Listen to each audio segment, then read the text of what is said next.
Hey, this is the Stuff I Heard podcast, and I got a guest today. This is Jamaal Baynes.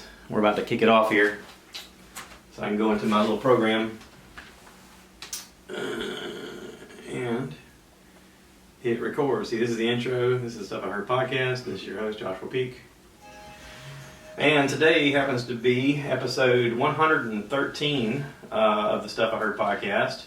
Today is June the 12th, 2019. I always do that. I don't exactly know why. I do like a date thing. I figured because if I talk about something and somebody has a comment, it may be 5 years from now. I've learned that from YouTube. Whenever I do a YouTube video, I'll do a YouTube trying to learn how to do something, and people will post later saying, dude, all you got to do is go on YouTube and look up so-and-so. And I'm like, yeah. If you look at the date, this was like 6 years ago. I had no idea this was even was even an option. I did one a long time ago about turning up the hot water heater, and at the time there was no videos that had anything to do with like what a current hot water heater looks like. Right. The only video I found online was one that looked like it was like an instructional video from the early '80s.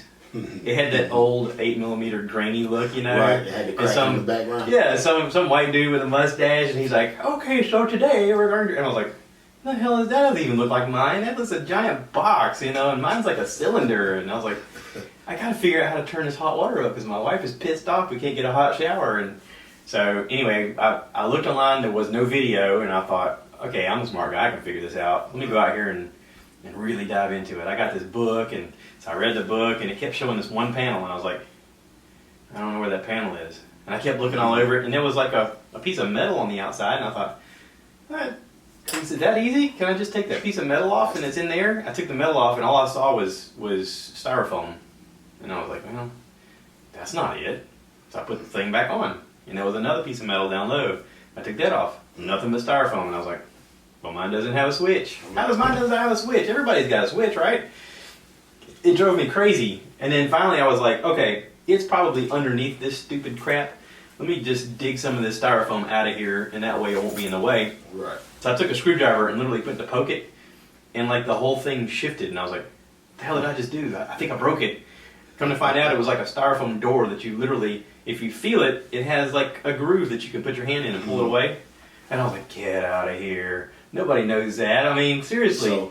So I made a video. I literally turned around and grabbed my phone and was like, hey, so I'm in my garage and blah, blah, blah, blah, and look, I figured it out. And if you guys are trying to turn up your hot water heater, here's the controls. And so just imagine how many people just look on that and it's like, oh, that's the problem I've been having. Yeah. I called the guy to come fix it and charged me $800 just to fix a hot water heater. There's a bunch of people that have wrote me and is like, oh, thank God, I had the hardest time figuring mine out. I kept looking at that stupid styrofoam too going, well, what's the point of having this if I can't get to it?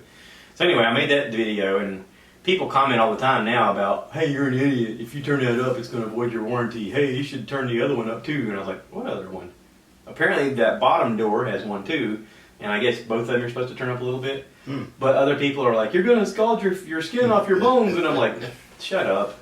I mean, there's poo-poo heads out there where they just want to talk about whatever you're doing. Doesn't matter what you do. I mean, you could cure cancer, and somebody would be on there and be like, you idiot, you just caused this. And I'm like, shut up. Sound like the people who don't vaccinate their children. Yeah, exactly. Or flat earthers. We have to be the only country on the planet who thinks that the earth is flat. I mean, there are people, there's a large community in America that's like, yeah, the earth's flat, obviously. I'm like, what? What? Yeah. But the thing that gets me, I'm surprised. Nobody ever heard of Pangea. What is Pangea? Is that the You ain't never heard of Pangea? Is that the Earth before it separated? Before it separated. All the land separated? Yes. Yeah. They don't even teach that in school no more. Really? I was like, man, y'all don't know anything about Pangea? People look at me like, I don't know what Pangea is. Well, see, and there's a lot of, like, recently I listened to Joe Rogan talk to a guy named Grant Hancock, and he was talking about how they're studying DNA from ancient civilizations, and they're realizing that there's, like, Aboriginal DNA from Australia that they're finding in the Americas, in North and South America, and they're like, there's only two ways to describe that.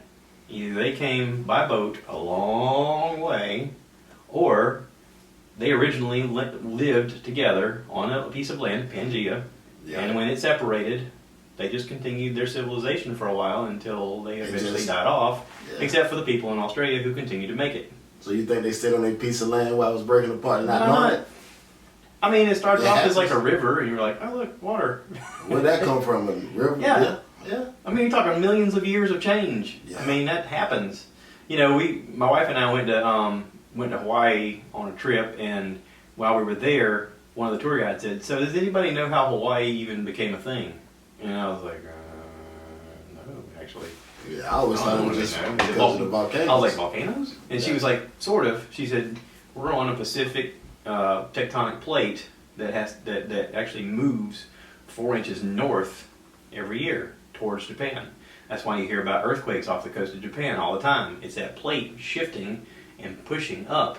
Well, when it pushes up, it also separates from the land that was there moving, like it's stationary. So it opens up a fissure in the earth, and all this magma shoots up. And then it forms a volcano, and it erupts, and it forms land. And she says, you know, the only volcanoes that are active are on the southernmost island, at the southernmost point. Everything else moves north. Right. And she's like, you know, if you pay attention to the way the volcanoes look at each island, as you go north, it's more and more smooth.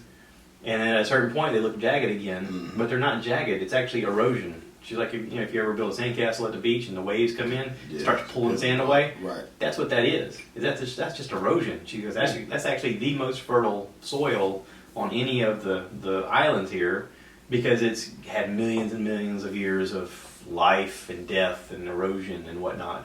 I was like, okay, I never really thought of it that way. That's pretty interesting.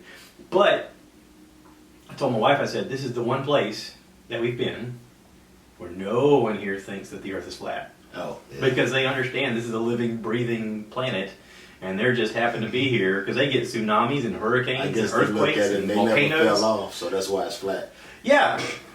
I mean, but they got people there from Australia and China and Japan and Russia and, you know, America, and everybody comes there to vacation, but from where they're at, they're like centrally located between all these different cultures and islands and, Right. and peoples. Yeah, India, there's a large Indian influence, and it's like, yeah, I mean, they're just sort of short flight away for them. It only makes sense. Yeah. But yet, we got idiots here going, no, the earth is definitely flat. I looked outside my plane, it was flat. Idiot. Yeah. Then we got people who don't believe in dinosaurs. Now, I don't understand now. I don't know how dinosaurs sound. I mean, but I do understand there's dinosaurs. It has actually been found. Dinosaur bones, fully intact fossils dinosaurs. Yeah. has been found. Yeah. Nah, dinosaurs never existed. How can that even be? That's so stupid. Well, I mean, you know, as a kid, I was always fascinated by dragons, and I always thought, I got a stupid dragon tattoo on my leg. I always thought they were fascinating because I thought, you know, what if it was real? You know, what if it was some kind of thing of like a dinosaur that people just, you know, how people tell a story and it always gets bigger. You know, you get somebody goes fishing, he's like, I caught a fish, it was this big, and you're like, you're really like this big. But he's in his story, it gets bigger and bigger. Well, what if you just came across a dinosaur as a human and you saw it and it just happened to be in that one little pocket that didn't die off yet? Right. Or you came across bones that were intact, like fossilized, and you saw it and you're like, oh, that's definitely a monster. And you get a little piece of paper and you draw up what you think it looks like, and that's a dragon. And it comes up with a name. Right. I mean, China, you know, they got some kind of thing about the serpentine dragon, you know, and whenever they do their little parades, Right. it's always like a long, Right. skinny dragon, like a serpent. Right. Well, I mean, if you, like I went to the Smithsonian and they have this natural history museum, and on the wall is like a 50-foot long skeleton of a serpent that was found off the coast of China. And I was like, well, obviously that's a dragon, duh. I mean, look, look at the size of that. How do you not look at that and go, oh my God, that had to be like something that breathed fire and ate people, of course. It looks like it. It does look like it, absolutely. So anyway, I don't know if I introduced you. This is Jamaal Baynes. I work with him, and we've known each other for a little while, and I've always looked forward to talking to you. And are you? I guess I made notes here, and I haven't even started the notes. Are you from the area? Did you grow up around here? Or? Grew up in Darlington, South Carolina. Originally from Philadelphia, Pennsylvania. Okay. Got in a little trouble up there, so Mama moved me down here with Grandma, me and my brother, and been here ever since. About 13 years old up until now, 36. Yeah. Kind of like Will Smith in the. Of course. Yeah. West Philadelphia was born and raised. Yep. Yep. Yeah. Well, I mean, so when did you move down here? Like, were you a teenager? 90s. 13. Yeah. 13, so that was the early 90s. No, I moved here when I was 12. early 90s. Yeah. Yeah. Yeah. The Yeah. weird part was when I moved here, like I was from the country, and when I moved here, like I didn't watch TV much. I didn't follow sports, and when I moved here, like the first question people asked me was, "You got Clemson or Carolina?" I was like, "I don't know what those words mean." What? Yeah. Yeah. I was the same way. I mean, I was from up in the city. Yeah. I'm used to cars, never hearing crickets or birds, to down here, completely different atmosphere. I was just, man, I was surprised. It was peaceful, but I wasn't used to it. Yeah. I ain't really got used to it until maybe in my 20s. And I just like, hey, I ain't going back, so might as well go ahead and get used to the new lifestyle. Yeah. Do you like the country a little bit better than the city pace, or Now I do. do you kind of miss it a little bit? Or? Now I do. I mean, Yeah. I miss the city a little bit, but I can't move that fast no more. I guess I've been in the southern style so long that I'm fit right in now. Do you think having a family changed that? Because you have a family now. Yeah, yeah, Do two you think boys. being a dad and and kind of thinking about security and your kids and be like, oh, I don't know if I could Oh yeah, take a that's deal with that shit I grew up with. oh yeah, that's most definitely, because I know Philadelphia is worse now than it was when I was little. So Yeah. so yeah, my kids. Yeah, I don't think I would want to raise my kids up there. The southern environment is better for them. Yeah. It's real better for them. Have you ever taken them back there to like visit? Nah, never. Do you think you'd ever take them to like, not to like take them to maybe take them through your old neighborhood and be like, hey kids, this is where I was raised. This is kind of a rough area. I just want you to see where I come from, and then maybe take them to do the touristy crap. Yeah, eventually I will. I don't think they're old enough yet. Yeah. My 14-year-old, he's old enough. Yeah. But the baby boy, I don't think he's ready for. He won't fully understand yet. So That maybe. might be a cool trip with a 14-year-old though. Yeah. Especially since he's at that age where, Right. I mean, like he's around the age that you were when you moved Right. here. Right. I mean, you can be like, hey, listen, son, I kind of want to show you some stuff, Yeah. I Trouble mean- easy to get into, hard to get out of. And it's Philadelphia itself is a historical place. I mean, I know from history books that it was planned to be the nation's capital at one point. I think Benjamin Franklin helped establish it Okay. as a city, and they actually planned. It was like the first planned city in America, where they planned how the city's streets were going to be, Right. and how the squares were going to be, and the monuments, and the capitol, and everything. And then things got weird. I said, I didn't know none of the history on it. I really never tried to look at the history on it. I was too busy into other activities. Yeah. Well, it brought you here, and that's cool. And you grew up here and went through school and became an adult and had kids and all that stuff. Yes. At some point, you and I started working together, and I think one of our first conversations, I was just trying to shoot the breeze with you, and we started talking about Walking Dead. Because I had just started watching it. Netflix had the whole season on, and I was like, I'm into this show. And you were like, oh, you don't even know. And I was like, what are you talking about? And Man. you'd kind of told me that you were like, you had read the graphic novels. Yeah. And you were like, man, the TV show is nothing like the novels, and you started giving me some insight. And I was like, okay. And at a certain point, I could tell you're like, I can't tell him too much because he's gonna freak out. Exactly. Like the earlier seasons were real good. I haven't seen the last couple of them because they kind of got off of the novel part. Yeah. So now it kind of upset me. I know they was looking for change, but with me being a fan of the graphic novel, I didn't like the change. But some people do. So I haven't seen the last 2 seasons. So I'm pretty far behind now. When did you start getting into the novels? I mean, because you're a big comic book guy. Yeah, I got into the novels. Basically, it was probably a couple years after I moved down south because it wasn't nothing for me really to do. So my grandmother got me a library card, and I just be walking around looking at books and just found it said The Walking Dead, and it just had zombies and blood. I'm like, yo, that'd be something cool to read. Yeah. So got it, started reading it, and been waiting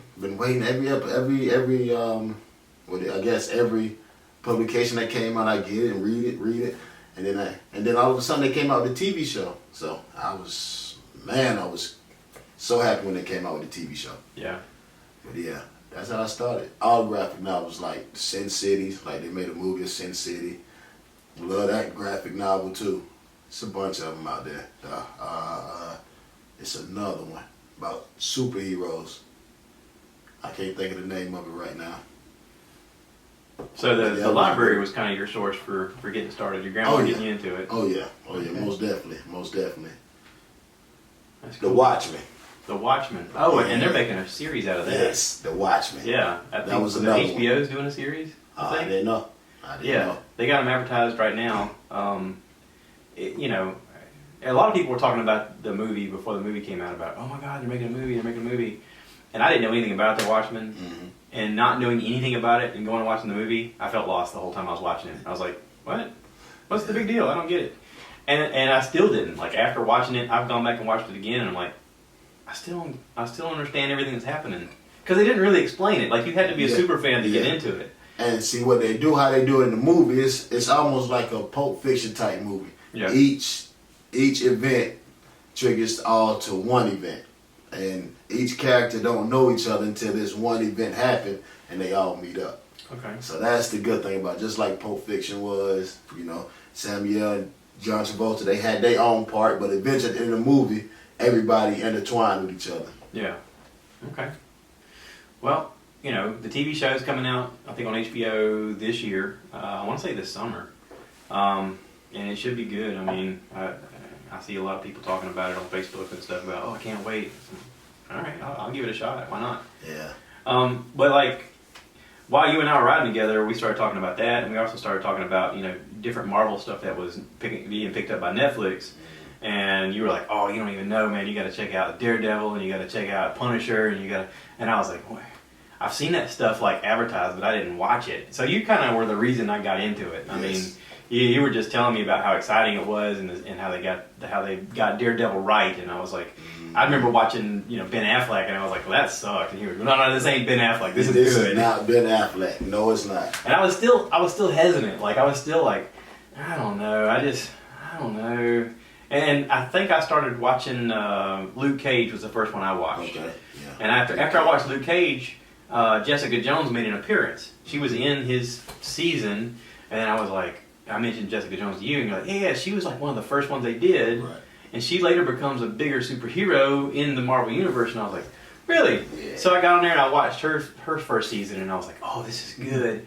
And then somewhere in there, she bumped into people that were cast members of Daredevil, and I was like, okay, now I got to watch Daredevil. And right away, I mean, from the first episode, I was like, oh, he wasn't even kidding. This is great. This is really great. Real good. The guy who plays him is incredible. Yes. I mean, holy cow. Yes.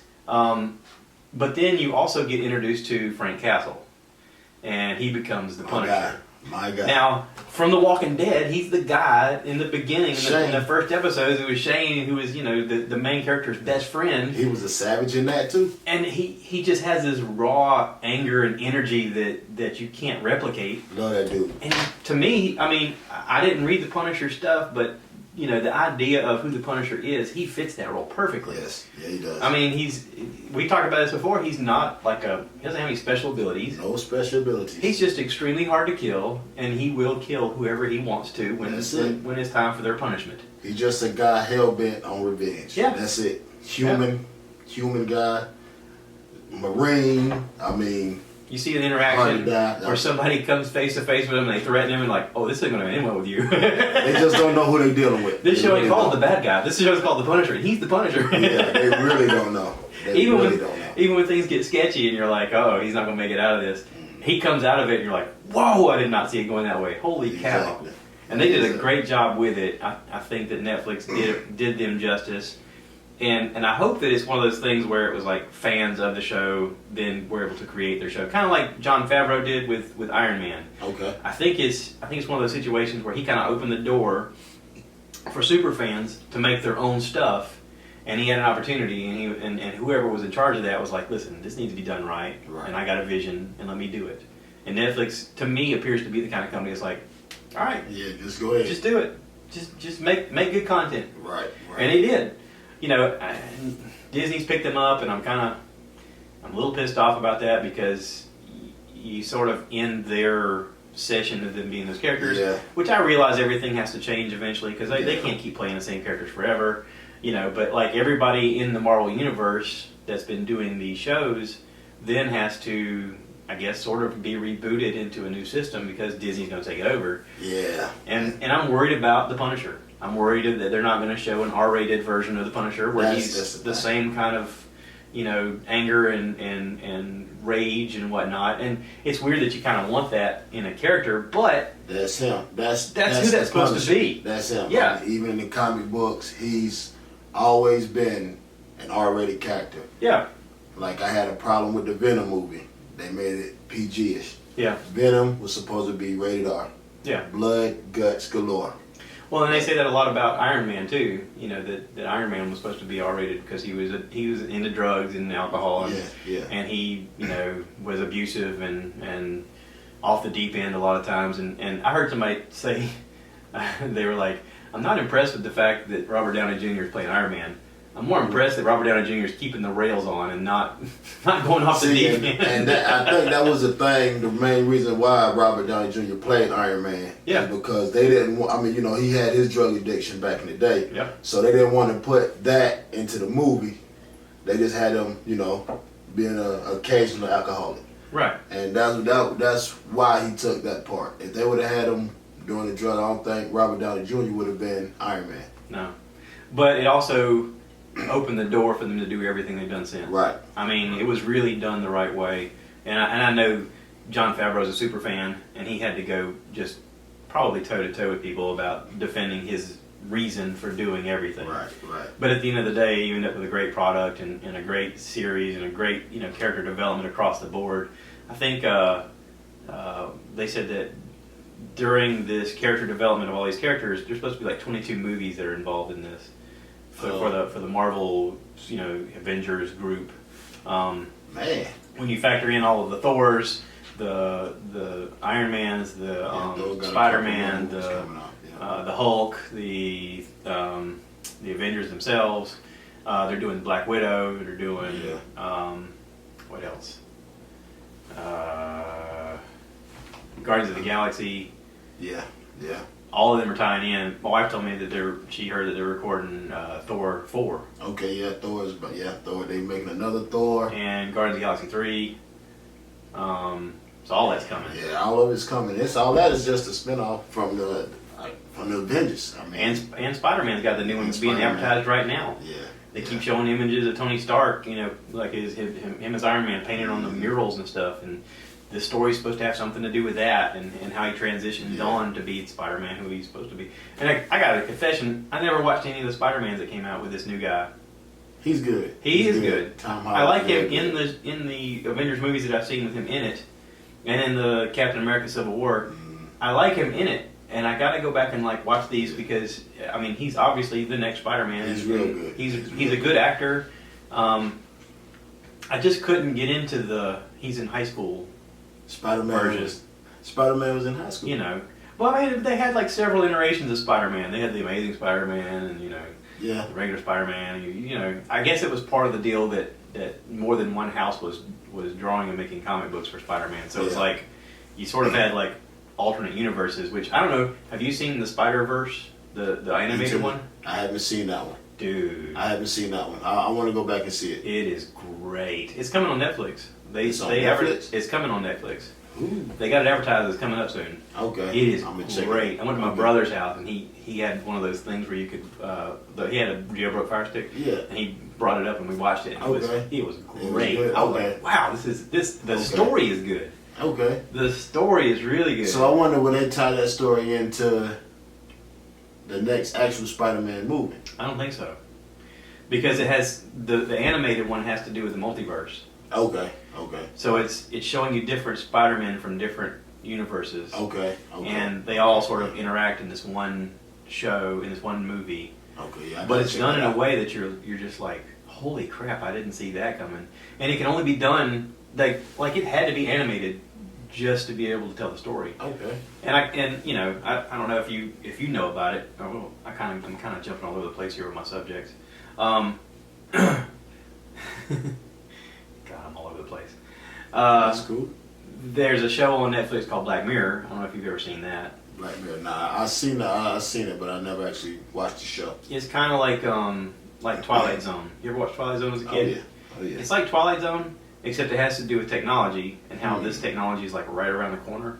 Okay. It has to do with stuff with your phone. It has to do with stuff with like these lenses that you can put in your eye that record events and you can play back in your mind and replay them so that you can like figure out what you did wrong or figure out what to do next. That's coming. Yeah, that's coming. There's the new season just came out. One of the episodes, the guy has a thing he puts on the outside of his head and plugs into his controller on his video game, and he's in the video game. Like it taps into some optical nerve in his brain, and all of a sudden he's a character in the video game. It is trippy. That's nice. But it's all like technology that's like right around the corner. Okay. Well, there's a show on there called Love, Death, Robots that's animated, and I always tell people it's kind of like Black Mirror, but it has to do with subjects that you can only tackle through animation. Okay. Because they're so far out concepts that you're like, there's no way they could legitimately, for a budget, make this. Right. And they're like miniature movies. The Love, Death, Robots, each episode is like between like 8 and 20 minutes. Okay. It's real quick, but like each one is its own separate story, and each one is so far out there. You're like, what? What did I just watch? Holy cow! So will the stories tie into each other, or is it always just a different story? Always a different story. Okay. But it's fascinating, and they just got picked up for season 2. They're going to start making season 2 soon. It is mind trippy. I mean, but anyway, I want to talk for a minute about the fact that you and I have discussed you starting your own podcast, and at a certain point, you did actually start your own podcast. Right, a little just pilot, just to see how it would go. So it's under construction. We were discussing back then about what to call it, and I told you I came up with stuff I heard just because I was like, I talk about all kind of crap. I just need a general topic, but something that could be short enough to like draw people to it. And so we were talking about it, and I guess somewhere along the way, I asked you, I said, well, what's your favorite comic book character? And you were like, I love the Punisher. He's my favorite. I was like, really? And so we kind of got into that, and out of that, we talked about Frank Castle being the main character. Right. And we were like, we got to come up with a name that has something to do with either the Punisher or Frank Castle or something. And I don't know which one of us said it out loud, but the title ended up being Frank's Madhouse. Yes. Frank Madhouse. And my podcast under construction. You did one episode, I listened to it, and I could tell you were trying to figure it out, and I was like, God, I wish I was there to help him, because I'd be like, hey man, this is what we could do, and we could just kind of, but like, I figured what we can do is, we could record this, and then we could do some more, and get you comfortable with like just a flow. Oh yeah. And it'll give you an idea of like a back and forth. What I learned early on was if I don't write down some notes, I get lost in what I'm talking about. Yeah, that's what I need to start doing. And my wife is the one that she's like, why don't you ever have notes? You ramble, and I'm like, yeah, that's how my brain works. That's how most people's brain works. Yeah, it just goes on. I'm not one of those people that like takes notes and does all the stuff. Hang on, I gotta restart this camera. The camera only records for 30 minutes. Whoop. And I hit the record. I gotta buy a different camera. I gotta buy like an actual video recorder so I don't have to do that. Yeah. I keep an eye on this timer. Whenever it gets around 28 minutes, I go, how long is that thing recorded? I gotta reset that. Right. So anyway, I always do that around this time. Okay. But anyway, I figure what we could do is, like I said, we could kind of get started this way and get you comfortable. And if you feel comfortable, I can show you as much as I know, like behind the scenes crap of uploading and publishing and whatnot. And maybe that'll help you get started. Yeah. I think that's all I need to do, just stick my foot in the water, get a little more comfortable with it. Yep. It was just something new I wanted to do. Well, like you mentioned, you wanted to have like a conversation with somebody. Right. And you'd like to have a conversation with people with maybe opposing views. Yeah, that's really what I want to do. I mean, it's just almost like barbershop talk, Yeah. You got a whole bunch of different views and people bouncing off each other, just conversating. That's how I'm trying to get it to be. Cause I'm not really good solo. I can't do like you. I can't just talk and just go on. I don't know how to do it that way. It didn't happen by accident. It's basically because of the job, because I had to do it so often. Right. And a lot of times I'm in the truck with somebody who doesn't talk very much. So I have to it's like Truck having a drivers do not conversation. talk. Yeah. It's sort of like having a conversation with a child. You're like, come on, here's a string, pull on it, Truck Just give me a drivers little are bit. Antisociable people. But I figured, it's somewhere along the way, I've lived enough life where I can kind of relate to somebody about something. Right. Something. Whether it's crap you seen on TV, religion, race, growing up poor, marriage, divorce, kids, anything having to do with kids. Yeah, life stuff. I mean, I can relate to a lot of people on life stuff. Now, I say that, and then the other day I'm having a conversation with our buddy Ricky, and he was mentioning his daughter is a super cheerleader girl, and he was like, yeah, you know, she's doing her podcast thing, and she gets big numbers and stuff. And I was like, okay, so how old is she? He said 19. I was like, you know, some part of my brain's like, I really want to have her on for that popularity, but at the same time, I don't know what I would talk to a 19-year-old about. Yeah. I mean, unless she's intellectual and she has her own thoughts and feelings and whatnot. I had them over at the house one time when she was a kid, and she was literally, I think, 5 or 6 and jumping off the couch and stuff back then. But like, it's hard for me to imagine her as an adult now. Yeah. But you know, I told him, I said, listen, I can help you do whatever, but you know, I don't know that I could have a conversation with someone like her. But here's an idea.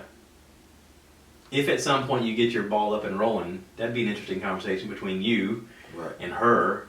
Two totally polar opposite backgrounds, lifestyles, everything, but then have a subject that you debate with about something. I think that would be fascinating. I mean, just an idea. Who knows? Yeah, that's all it is. Like you said, it's a different opinion. It's a different viewpoint. Yeah. You know. Because like, I would go to Florida with my buddy. When I was in Florida with my buddy John, I mean, that's my boy. We had different opinions on certain stuff, but then we agree to disagree. And like I say, it's no animosity towards each other. Yeah. Big shout out to John Williams. Yeah, I got to get him. I really want him on there with me because we have a lot going on. We could do a 3-way conversation here. I'd like to have him on. Yeah. I was telling you, I think his background is fascinating. The first time he rode with me, he started telling me about how he, you know, at high school, just started heading west with a guitar and a truck. Just played music at different venues and just kept heading west until he ended up in California. And then at a certain point, he's like, screw it, I want to go to Hawaii. So he sold his truck and bought a plane ticket and lived in Hawaii for a while with a bunch of dudes. Yeah. And I was like, who does that? Apparently he does. Yeah. And we call John a drifter, man. I'm like, yo, he's just a regular old drifter, man. But hey, you make it work, though. You make it work. And he's got such an interesting sense of humor because he likes to catch people off guard. Yeah. And he likes to sort of antagonize people to make fun of him in a way, but at the same time, it's like he has the inside joke the whole time. Like he never wants to really let on about what he knows. He just wants you to make a fool of yourself trying to make fun of him. Oh yeah. And meanwhile, it's like a poker player. Like he's really holding all the cards, and he's just messing with you the whole time. I love John though. That's my boy, man. Golly, that's my buddy. But yeah, he'd be a good one to have on, and we could do a conversation like an intro, and kind of, you know, get him comfortable doing this too, and then, you know, it may I could set everything up. He had no problem with doing it. I could set everything up for you guys, and I could do this part of it, and just let you guys do your thing. You know, that'll be good too. Yeah, that'll be good too. Yeah. Like I say, I talked to him and see, because I talked to him about it one time before, and he was down with it. So I was like, all right, I just gotta get my thoughts lined up. Yeah. Because like I said, I just goes off the dome, but John is more structured a little bit. He's a little more structured, so that's how we need to get it. Well, I mean, you know, he was telling me about, as a hobby, he likes to buy old motorcycles and fix them up into little bobbers and then drive them for a while and then turn around and sell them. And then he makes like one-man boats for fun and sells those. And I was like, what? Real good at woodworking. You make boats? Real good. He's like, yeah, I've been making boats my whole life. I was like, I don't even know how to begin making a boat. Holy cow. You know, he sort of has this whole different side of his life that's so separate from ours that's different. And in a way, it's like, I'm really fascinated and I kind of want to learn more. And also, it's really cool to know that somebody knows how to do this kind of stuff. Right. Yeah. But yeah, I mean, I definitely want to throw an invite out there to him, and you know, and see if he's interested in doing something like that. And to you, I mean, if you want to talk to him about it, and I could help you do your own thing. Like we could set the computer up so that we have your crap linked on it, or you could bring your own computer over. We could hook this stuff into your computer, and I could show you how to do it for your computer, and we could publish Frank's Madhouse through there. Well, yeah, I don't know how the Apple computer works. See, that's one thing. I'm an Android phone guy, but I love Apple computers. Well, no, you don't have to have that. I mean, if you have your own computer, this is a USB plug. Okay. I just plug that. Yeah. All the sound crap It's just this USB plug. Okay. It just plugs into your computer. The only reason I have this is for the power outlet too, because I want both of them to be plugged. Well, that and I bought a new computer that doesn't have a USB port. Right. Okay. It's one of the curses of Apple. They're like, screw you, we're moving on. If you don't catch up with our technology, you're in the past. And I'm like, yeah, but these are kind of important still. Nobody really comes up with your connections. Yeah. But I get it. They're trying to make more space in their machines and all that stuff and whatever. If Steve Jobs were still around, he'd be like, you idiots. Yeah. I gave you a good plan and you're just screwing the pooch now. Always. But, Always do that. you know, I guess that's the thing with innovators. They always come up with a good idea and everybody else screws it up. Right. So, we talked about your podcast. We talked about what you want to do. You want to be able to have a conversation with someone on a regular basis and like have some back and forth, different opinions. Right. You know, and you talked about, to me, you talked about the fact that you wanted to do different subjects. That's kind of why you came up with the title. Right. Is like, you know, I don't want to be niched into one thing. I want to talk about everything. Everything. Why not? And you know, I made a point to you. I said, you know, there's a lot of people out there who have podcasts that are very polished and very perfect and very, you know, what I call bullshit. And there's not enough like real people having conversations. And I told you back then, I said, listen, you've got an opinion and a voice and a viewpoint that's totally different than a lot of people that are out there. Your voice is important. Right. You need to have something out there because it's going to help the dialogue. It's going to help conversation along the way because that conversation is important. Yeah. I mean, you know, we talk about how, you know, nowadays with social media, how we're supposed to be so connected, yet we somehow figure out how to screw that up and divide each other. Yeah. The one thing that's missing is conversations. Always. There's always conversation. I mean, that's all it is. Everybody is so driven by the media. I mean, what they see on TV, what they see on social media, they think that's how it's supposed to be. Yeah. It's not. You got that open dialogue, man. And there's a lot of, I guess it's sort of some kind of algorithm where Facebook and Twitter and all that stuff is designed for clicks. So it follows an algorithm of, well, what do they click on the most? Right. And the thing people click on the most is things they're afraid of. Right. So it sometimes finds keywords and things that you're saying or doing, and it goes, oh, well, there's some things that'll cause him to click on it. We'll put that on his news feed and make him crazy, and he'll have to get on here and write about it. It does it that way, and it wasn't intentioned that way, but that's just sort of a side effect. Yeah. And, you know, when you're in a group, like, say you walk into a group of people, you tend to walk towards the people you know first, right? So you have a light conversation about, you know, can we do this over here? Right. Where in reality, all of those people are the same. They may have different backgrounds or different viewpoints, but you can have the conversation with anybody. Right. And the only thing that's missing is the beginning. Yeah. I mean, I used to have a thought that back in middle school people started smoking just because they were uncomfortable with saying, "Hey, my name's Josh." Right. But if you walk outside, like, "Hey, can I bum a cigarette?" It starts a conversation. Yeah, that's it. I mean, kids are uncomfortable and they're like, "I want to fit in." Oh, look, here's the thing I can do to fit in. It starts the conversation. That's me. I don't know why. I really don't know why I started smoking. I know it's just still a couple of my stepfather's cigarettes. He had laid down. I just wanted to try it. Wanted to try it. Now you're in. It's like the mafia. Once you're in, you're in. Yeah. Only way out is death, man.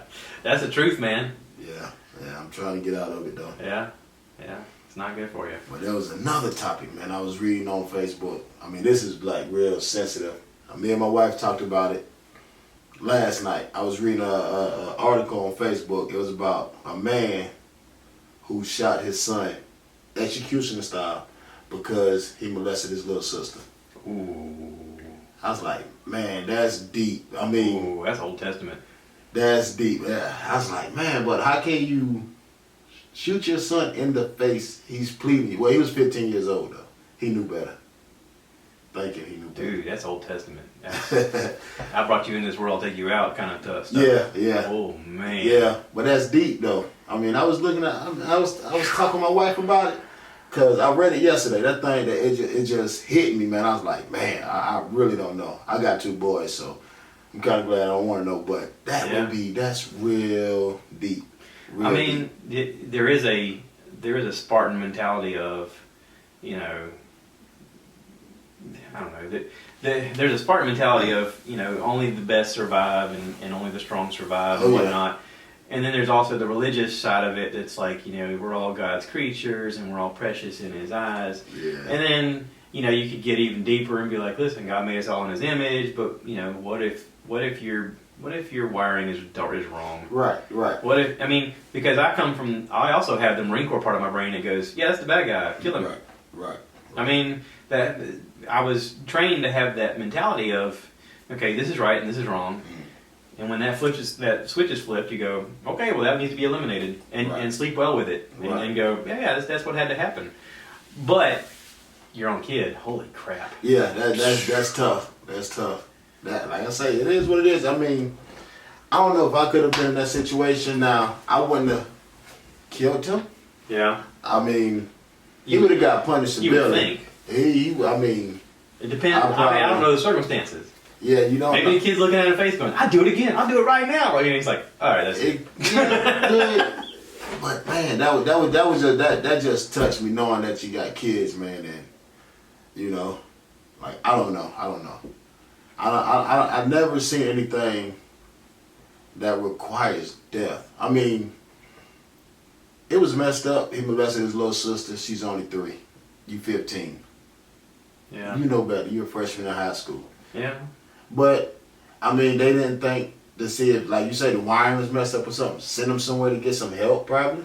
I don't know. I don't know. Yeah, that's tough. But, you got to imagine the dad's probably Old Testament raised. Just that's it. Like, you screwed up. You're off the page now. And then another thing that came, my wife said, well, you never know the reason the father reacted like that. Yeah. He could have been molested as a child. Yeah. So, his father may have molested him. Yeah. So I was like, you know what? And he just remembered what happened to him. Yeah. And he didn't care that was his son or not. That could have been the trigger. Yeah. God, it's messed up. Yeah. Jeez. Well, and they say that people who are molested end up becoming molesters a lot of times. And that's sort of like kids who are raised in an abusive household. Either they do one of two things. They either emulate that in their relationships as they become adults, or they go, I'm never doing that. Right. That's really the path. Yeah. And I think the same is true with molestation and stuff like that. Is these kids that go through it, they either are polarized against it, or they go, no, this is normal. I'll just keep doing what I was taught. Yeah. That's frightening, but it's sort of a reality that not a lot of people have conversations about. Right. I was having a conversation yesterday with somebody about the lead singer for Linkin Park. Chester. Yeah. Favorite rock band. Chester committed suicide, and in there was a lot of discussion about the fact that he was molested as a kid, and you look at it and you go, well, of course that voice came out of that experience. Oh yeah. Because there's no other pain that would have caused you to reach that level of anger and effort in his voice. I remember when I was driving with my stepson in the car. He was like a teenager, and he was big time into like nothing but rap music. And I was like, okay, I get it. I said, but there are other kind of music that's cool. I said, check this out. And Linkin Park had just kind of become big at the time. And I was like, listen to this dude. And I turned it up and heard Chester scream, and I was like, you hear that? I said, there's only 5 people in the planet that can do what he just did. Yeah. Linkin Park got both elements, hip hop and rock in it. So, but that voice came out of some tragic stuff that happened to him. Right. And then at some point, like, he decided he couldn't take it anymore and took his own life, and it's like, holy crap, but it's sort of, you wonder if he was dealing with it alone, or if he was struggling with it as an adult man, and like, I can't even move on, or was the fact that his best friend Chris Cornell had just committed suicide, and it's like that was his trigger too. Yeah, that probably was a trigger. It was on his birthday. Holy crap! But it's there's a statistic that men of about 40 to 45 commit suicide because they feel unattached to people. They feel like they don't have a best friend. They don't have somebody to talk to. Women actually do a good job of creating relationships and talking about their feelings, and it's not seen as a weakness. Guys are taught not to talk about that kind of crap because it's a weakness. Yeah. And so we isolate ourselves and we push each other away, and we're like, no, I got this. I can handle this. I can handle it all. I can handle it all. And as soon as the doors close, you go, I can't do this. That's what I was saying. Like they were saying about Robin Williams. Yeah. Robin Williams, man, funny comedian. From us watching him on TV and his stand-up, you never thought what he was going through. Yeah. And somebody told me that's why they're such good comedians. They make other people laugh to hide their own pain. pain. Yeah. I was like, man, and that's once that was explained to me, I see why now. You know, they got these little clown masks, laugh now, cry later. Like you got the clown mask in front laughing, but he's upset in the back. He's interacting with you, but he dealing with some stuff on a personal level. Yeah. I was like, man, you know what? I never thought about that. Yeah. Yeah, I mean, and also I think that Robin Williams also had found out that he had Parkinson's, and he was taking some medicine. I didn't know he had Parkinson's. He had early onset Parkinson's, and he saw what happened to Michael J. Fox, and he was. They gave him some medicines that apparently one of the side effects of these SSRIs is it gives you suicidal thoughts. And a lot of people talk about his own battles and stuff like that, which he had a lot of demons in the closet. Right. But, you know, there's a real prescription drug epidemic that, you know, we're like, here, take this pill, take this pill, take this pill. And all of them have side effects. And in that little blurb where they talk really fast, may cause anal leakage, may cause suicidal thoughts. You're like, wait, what? See, and that's why Holy crap. I'm a big advocate on medicinal marijuana. Yeah. I think that's right around the corner. It's coming. Yeah. It's coming, like I say. North Carolina apparently is voting on it soon for medical purposes. Psilocybin mushrooms right now are being, they just legalized in Oakland and in, where was it at? What was the other place? I know California, I forget the first Colorado. one. The first one that legalized psilocybin mushrooms was. Oh, mushrooms? Mushrooms. Colorado, I think Colorado doing that now was too. it Denver? Yeah, Denver was the first one, Mm-hmm. and then Oakland recently just okayed it. I don't know about mushrooms. They just posted that they think that within 5 years, mushrooms are gonna phase out antidepressants for people curing depression. But ain't that what mushrooms do? Nope. I never had mushrooms. So Apparently not. They're using them. They have under the radar. You know, not really talking about it on like the news, but they've been using it for end of life cancer patients to help them alleviate their fear of death. That apparently one microdose of mushrooms has helped them kind of rationalize with the fact that, oh yeah, this is okay, this is normal. I'm supposed to go through this. I don't know what it's like. I've never done it. I've never done it either. But I would think that if I'm facing that with the end of my life, I'm in. Just show me the guy behind the curtain and tell me that it's all gonna be okay. I mean, literally. I mean, you know, we go to church and we talk about, you know, the heaven and whatnot, and at the same time we sort of go, cross my fingers, really hope this is right, you know, because if not, I put a lot of eggs in the basket that may not pan out. Right. But you know, this idea, I do buy into the fact that we are all connected, and this energy goes somewhere, and you know, and while we're here, we have such a limited time. Let's do what we can to connect with one another, and also help our children learn that part of it. Yeah. And that's maybe where some of this will come through. Maybe somebody will see this in the future and be like, "Oh, that's my granddad or my great granddad. Look at him. I kind of look like him. Yeah, he's kind of weird. Oh, whatever. I guess that's where I get that from. You know." Yeah. But it maybe starts the conversation, and maybe it keeps the conversation going. Right. Maybe somebody looks back at it one day and goes, "Oh, so that's the conversations we're supposed to be having." And that may be part of what your podcast is. That's what it is. Is that conversation? I want to have a conversation with everybody, anybody. I mean, their opinions, my opinions, where nobody get upset. I mean, that's what we need. That's what the world needs. Yeah. If we talk more instead of just going off what media shows us, if we just talk more, that's all we need. Just conversation. Yeah. Just go up to somebody. I mean, people who is against Donald Trump, just go up and talk to them. Okay, just because you don't like him, don't mean I have to. I mean, if you like him, that don't mean I have to like him. But you know, we don't have to be violent towards each other because you have your opinion on somebody that you know that I have an opinion on. I mean, it's a healthy conversation. I'm watching House of Cards right now, and I'm seeing a lot of.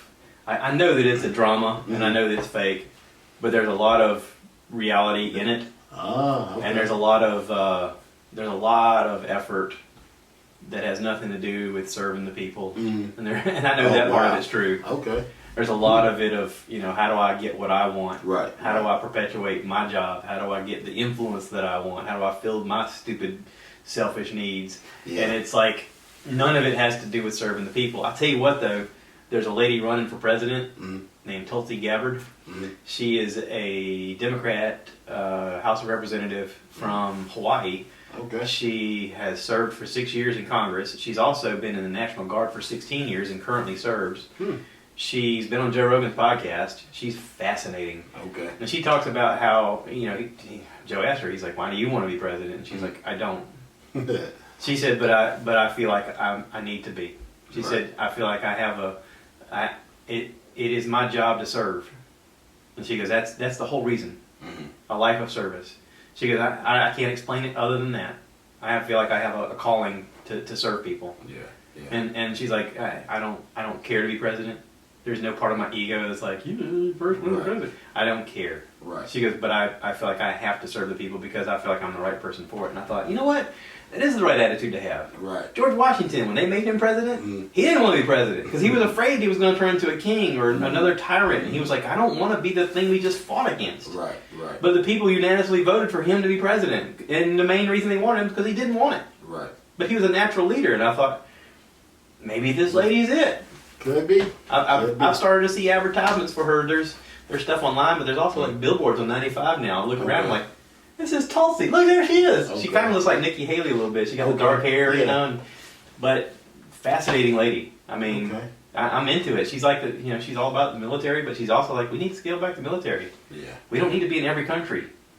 We are a modern day empire. I mean, this is the kind of crap we used to fight against. And we're in places where we're making enemies right and left, and we don't need to. Right. And she's right.